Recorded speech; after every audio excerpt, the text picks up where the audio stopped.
नमस्कार बच्चों, स्वागत है आप सभी का आपके अपने YouTube channel the PCM vision में। प्यारे बच्चों, आज का वीडियो बोर्ड परीक्षा 2024 देने वाले सभी विद्यार्थियों के लिए बहुत ही ज़्यादा इंपॉर्टेंट होने वाला है, क्योंकि इस वीडियो के माध्यम से हम लोग ये जानने वाले हैं कि जैक बोर्ड के नया नियम के अनुसार बोर्ड परीक्षा 2024 में पास होने के लिए प्रत्येक विषय में कितना नंबर लाना जरूरी है और आपको फर्स्ट डिवीजन के लिए कम से कम कितना नंबर लाना होगा, सेकेंड डिवीजन के लिए कितना नंबर लाना होगा और कितने नंबर लाने पर आप थर्ड डिवीजन होंगे। ये सारा नियम आपको यहाँ पे मैं बताने वाला हूं और ये सभी विद्यार्थियों को जानना बहुत ही ज़्यादा जरूरी है। तो जो भी विद्यार्थी आपका बोर्ड परीक्षा 2024 दे रहे हैं वो वीडियो के अंत तक बने रहें और इस वीडियो को आप लोग दोस्तों में ज़्यादा से ज़्यादा शेयर करें, ताकि सभी को नया नियम के अनुसार पता चल सके कि पास होने के लिए कम से कम कितना नंबर लाना जरूरी है। ठीक है, तो चलिए शुरू करते हैं और एक एक करके सारे कुछ यहाँ पे हम लोग डिटेल में जानते हुए चलते हैं। तो प्यारे बच्चों, अगर आप लोग चैनल पे नए हैं तो चैनल को सब्सक्राइब जरूर कर लीजिएगा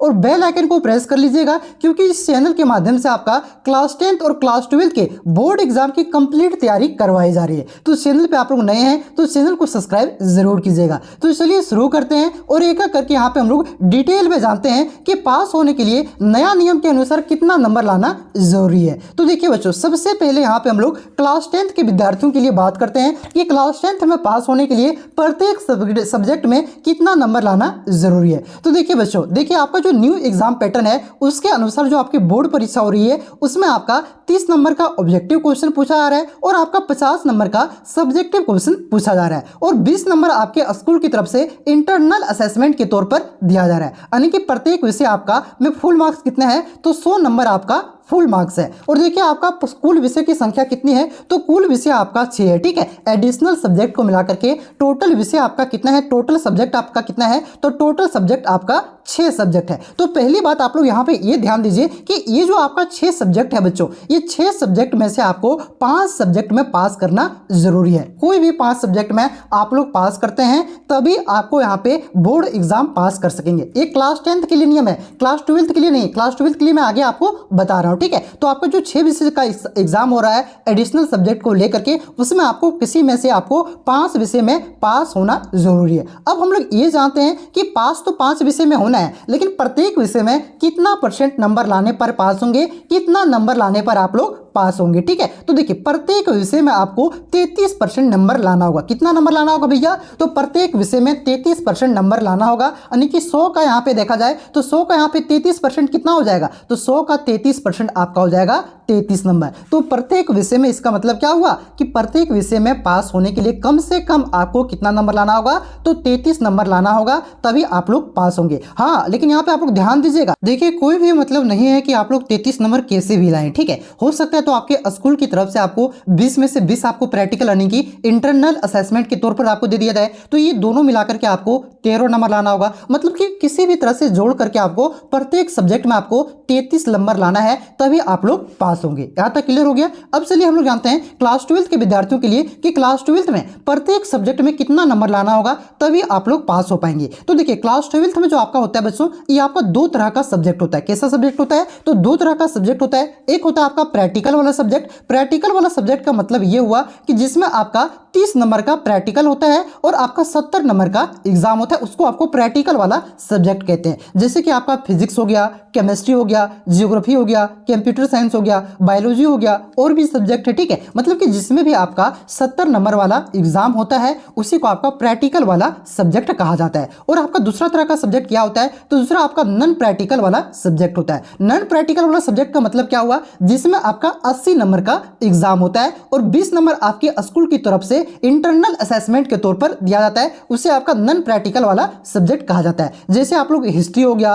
पॉलिटिकल साइंस हो गया, मैथ हो गया, इकोनॉमिक्स हो गया, इंग्लिश हो गया, हिंदी इलेक्टिव हो गया, हिंदी कोर हो गया, ये सब जो सब्जेक्ट है आपका नॉन प्रैक्टिकल वाला सब्जेक्ट है और इसमें आपका 80 नंबर का एग्जाम होता है। तो दोनों सब्जेक्ट, नॉन प्रैक्टिकल वाला सब्जेक्ट और प्रैक्टिकल वाला सब्जेक्ट, दोनों के लिए आपका अलग अलग नियम है। इसको आप लोग यहाँ पे ध्यान से समझिएगा। देखिए बच्चों, सबसे पहले हम लोग बात करते हैं प्रैक्टिकल वाला सब्जेक्ट में। ठीक है, कि प्रैक्टिकल वाला जो सब्जेक्ट होता है जिसमें आपका 70 नंबर का एग्जाम होता है, उसमें आपको कितना नंबर लाना है तब आप लोग पास होंगे। तो देखिए ये जो आपका 70 नंबर का एग्जाम हो रहा है इसमें आपका 25 नंबर का ऑब्जेक्टिव क्वेश्चन पूछा जा रहा है और आपका 45 नंबर का सब्जेक्टिव क्वेश्चन पूछा जा रहा है। ठीक है, यानी कि 70 नंबर का आपका एग्जाम हो रहा है। फुल मार्क्स जो है आपका थ्योरी में जो एग्जाम हो रहा है वो फुल मार्क्स कितना है, 70 नंबर है। कितना है भैया, 70 नंबर। प्रैक्टिकल 30 नंबर छोड़ दीजिए, क्लास 12 में प्रैक्टिकल का कोई भी मतलब नहीं होता है। प्रैक्टिकल बस इतना काम आता है आपका नंबर बढ़ाने का। ठीक है, ये पास करने में आपको कोई भी मदद नहीं करता है प्रैक्टिकल, ये ध्यान रखिएगा। ठीक है, लेकिन हाँ प्रैक्टिकल में अलग से पास करने का होता है भैया।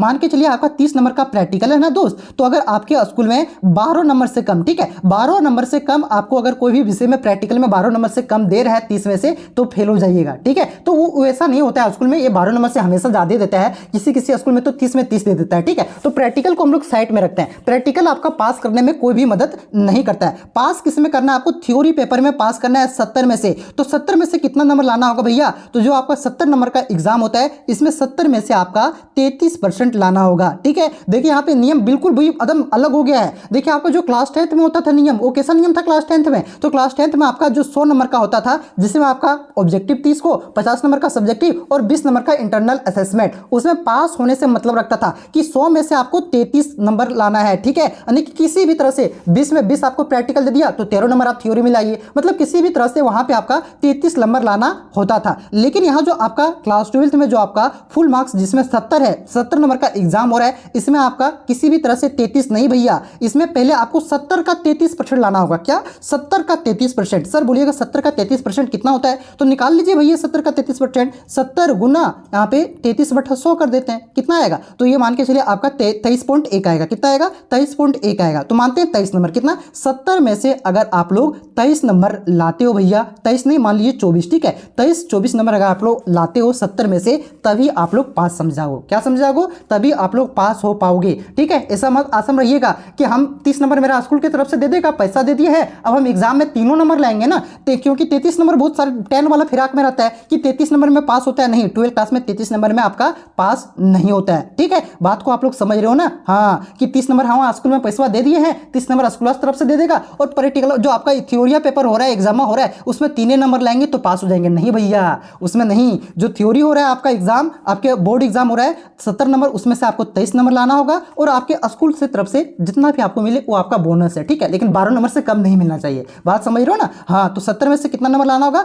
23 तो 24 नंबर लाते हैं तभी आप लोग पास होंगे। समझ गए। अब हम लोग यहाँ पे बात करते हैं जो नॉन प्रैक्टिकल वाला सब्जेक्ट है। नॉन प्रैक्टिकल वाला सब्जेक्ट क्या होता है, जैसे मैंने आपको बता दिया कि जैसे आपका 80 नंबर का जो सब्जेक्ट में एग्जाम होता है उसे नॉन प्रैक्टिकल वाला सब्जेक्ट कहते हैं। देखिए इसमें जो आपका 80 नंबर का एग्जाम हो रहा है बच्चों, उसमें आपका देखिए 30 नंबर का ऑब्जेक्टिव क्वेश्चन पूछा जा रहा है और 50 नंबर का आपका सब्जेक्टिव क्वेश्चन पूछा जा रहा है, और आपको 20 नंबर आपके स्कूल की तरफ से इंटरनल असेसमेंट के तौर पर दिया जा रहा है। तो यहाँ पे मैंने आपको शुरू में ही बता दिया, जो आपके स्कूल की तरफ से मिलता है ये क्लास 12th में किसी भी काम का नहीं होता है, बस आपका ये नंबर बढ़ाने का काम होता है। इसमें पास होने से कोई भी मतलब नहीं रहता है। ठीक है, ये 20 नंबर या पास होने में कोई भी मदद नहीं करता है। अब देखिए जो आपका फुल मार्क्स जो 80 नंबर का एग्जाम हो रहा है, इसमें 80 नंबर में से आपको कितना लाना होगा, तो ये 33% लाना होगा। 80 नंबर के यहाँ पे 33% कितना हो जाएगा, तो निकाल लीजिए 80 गुना 33/100। ठीक है, तो 33/100 करेंगे तो कितना आ जाएगा, तो ये आपका आ जाता है 26.1 आ जाता है। क्या 26 पॉइंट आपका 4 आ जाता है, इस तरह कुछ आता है 26.4 है तो 26.4 आता है। ठीक है, तो ये जो 26.4 आपका आ रहा है बच्चों, यानी कि 27 नंबर इसको मान लेते हैं, तो 80 में से आपको अगर 27 नंबर लाते हैं तभी आप प्रत्येक सब्जेक्ट में पास समझा जाइएगा। ठीक है, तो यहाँ पे मैंने आप सभी को बता दिया कि क्लास 12th में आपका प्रत्येक सब्जेक्ट में पास होने के लिए कितना नंबर लाना जरूरी है। ठीक है, जिसमें आपका 80 नंबर है, 80 नंबर का एग्जाम हो रहा है, उसमें आपको 27 नंबर लाना जरूरी है। जिसमें आपका 70 नंबर का एग्जाम हो रहा है, उसमें आपको 24 नंबर लाना जरूरी है। क्लियर होगी बच्चों। और हाँ एक बात यहाँ पे ध्यान दीजिएगा, अगर आप लोगों ने कोई भी एडिशनल सब्जेक्ट नहीं लिया है तो आपका 5 सब्जेक्ट का एग्जाम हो रहा होगा। अगर आप लोगों ने कोई भी एडिशनल सब्जेक्ट लिया है तो आपका 6 सब्जेक्ट का एग्जाम हो रहा होगा। तो देखिए जो एडिशनल सब्जेक्ट नहीं लिए हैं, यानी कि जिसका कुल आपका यानी कि टोटल आपका 5 सब्जेक्ट है, उसे आपको 5 सब्जेक्ट में पास होना जरूरी है। अगर एक भी सब्जेक्ट में आप फेल होते हैं तो आपका 1 साल बर्बाद, यानी कि क्लास 12 आप फेल कर जाएंगे। ठीक है, वहीं पे जिन्होंने आपका 6 सब्जेक्ट है, जिसका 1 सब्जेक्ट आपका एडिशनल और 5 आपका मेन सब्जेक्ट, तो ये 6 सब्जेक्ट में से किसी भी आपको 5 सब्जेक्ट में पास करना जरूरी है। अगर 6 में से 1 में फेल कर जाते हैं तो कोई बात नहीं, लेकिन ये 5 सब्जेक्ट में आपको पास करना जरूरी है। अगर 5 से कम सब्जेक्ट में अगर आप पास करते हैं, 4 सब्जेक्ट में पास करते करते हैं तो 3 सब्जेक्ट में पास करते हैं तो आपका भी क्लास 12 गया, यानी कि 1 साल आपका बर्बाद हो जाएगा। क्लियर हो गया बच्चों? जो एडिशनल ये 6 सब्जेक्ट, उसे किसी भी हर हालत में 5 सब्जेक्ट में पास करना है। जो आपका 5 ही सब्जेक्ट है, जिसका जो एडिशनल सब्जेक्ट नहीं लिए उसको आपको 5 में पास करना जरूरी है। ठीक है बच्चों, तो ये आपको समझ में आ गया होगा। अब हम लोग ये जानते हैं कि फर्स्ट डिवीजन के लिए कम से कम कितना नंबर लाना जरूरी है। तो देखिए, आपका टोटल 500 नंबर का एग्जाम हो रहा है, तो फर्स्ट डिवीजन के लिए कम से कम आपको 300 नंबर, ठीक है, ज्यादा से ज्यादा आप लोग जितना भी ला सकते हैं, लेकिन कम से कम आपको 300 नंबर लाना है, तभी आप लोग फर्स्ट डिवीजन हो पाएंगे। अब हम लोग बात करते हैं कि सेकंड डिवीजन के लिए कितना नंबर लाएंगे, तो कितने से कितने नंबर के बीच आपका सेकंड डिवीजन होता है। तो अगर आप 225 नंबर से लेकर के 299 नंबर तक, क्या 225 नंबर से लेकर के 299 नंबर तक लाते हैं, तो आप सेकंड डिवीजन होगा। आपका जो डिवीजन आएगा, ग्रेड आएगा, इस सेकंड डिवीजन में आएगा। अब ठीक है, अब उसके बाद देखिए थर्ड डिवीजन। ठीक है, अगर आप देखिए यहाँ पे 165 नंबर, कितना 165 नंबर से 224 नंबर के बीच लाते हैं, तो आप क्या हो जाएंगे, आप थर्ड डिवीजन होंगे, यानी कि सिर्फ पास होंगे। तो ये सारा कुछ आपका क्लियर आ गया कि नया नियम क्या है। मैंने सारा कुछ आपको डिटेल में बता दिया। जिसमें 80 नंबर का एग्जाम हो रहा है उसमें 27 नंबर, जिसमें आपका 70 नंबर का एग्जाम हो रहा है उसमें आपको 24 नंबर लाना जरूरी है, 23-24 नंबर। ठीक है, बात समझ गए। बाकी बात ये कोई मैटर नहीं करता है आपका कि थ्योरी में, मतलब जो आपका ऑब्जेक्टिव क्वेश्चन है उसमें कितना सही करना है, आपका सब्जेक्टिव में कितना सही करना है, कोई मतलब नहीं है। ठीक है, दोनों सब्जेक्टिव और ऑब्जेक्टिव मिला करके आपको इतना इतना नंबर आपको लाना है। बाकी बात क्लास 12 में प्रैक्टिकल का पास होने में कोई भी रोल नहीं रहता है। भले ये स्कूल के तौर पर आपको स्कूल से आपको कम से कम प्रैक्टिकल में, ऐसा नहीं कि 2 नंबर प्रैक्टिकल में दे दिया, नहीं भैया, प्रैक्टिकल में कम से कम आपका 30 नंबर का जो प्रैक्टिकल हो रहा है उसमें कम से कम आपको 12 नंबर, और जो 20 नंबर का इंटरनल असेसमेंट हो रहा है इसमें कम से कम आपको 8 नंबर। ठीक है, इतना मिलता है तब ठीक है, नहीं तो इससे कम मिलता है तो यू फेल हो जाइएगा। बात समझ रहे हैं ना? तो स्कूल वाला को बात दिक्कत नहीं है प्रैक्टिकल इंटरनल असेसमेंट, क्योंकि इसमें किसी भी प्रकार का स्कूल की तरफ से आपको दिक्कत नहीं होने दिया जाता है। तो ये मैंने सारा कुछ आपको बता दिया डिटेल में। ठीक है, कितना नंबर आपको लाना है, कितना नंबर लाने पर फर्स्ट होंगे, कितना नंबर लाने पर आपका सेकंड होंगे, और ये सारा कुछ आपको काफी जानना जरूरी था। ठीक है, तो प्यारे बच्चों, अगर आप लोग चैनल पे नए हैं तो चैनल को सब्सक्राइब जरूर कर लीजिए, क्योंकि जैक बोर्ड से जुड़ी प्रत्येक अपडेट यहाँ पे सबसे पहले दी जाती है। साथ ही साथ भैया बोर्ड एग्जाम 2024 का कंप्लीट तैयारी हो रहा है। जो पुराना बच्चे हैं पूछिए, हम शुरू से रगड़ ले रखे हैं, पढ़ाते हैं। ठीक है, तो यहाँ पे आपका अब तो सिर्फ वायरल क्वेश्चन चलेगा, जो इंपॉर्टेंट क्वेश्चन है वही आपको यहाँ पर पढ़ा रहा हूँ, जो कि डायरेक्ट बोर्ड एग्जाम में देखने को मिलेगा। तो चैनल पे आप लोग नए हैं तो सब्सक्राइब कर लीजिए, वीडियो अच्छा लगा तो वीडियो को लाइक कीजिए, और कोई भी तरह से दिक्कत आपको है तो कमेंट करके आप लोग जरूर बताइएगा। ठीक है, तो क्लास 10 और क्लास 12 का क्या रूल नियम था, ये सारा मैंने आपको बता दिया। ये वीडियो को आप लोग सारे बच्चों तक शेयर कर दीजिए, प्लीज रिक्वेस्ट है आपसे। ठीक है, तो चलिए मिलते हैं नेक्स्ट वीडियो में, तब तक के लिए जय हिंद, जय भारत, जोहार झारखंड।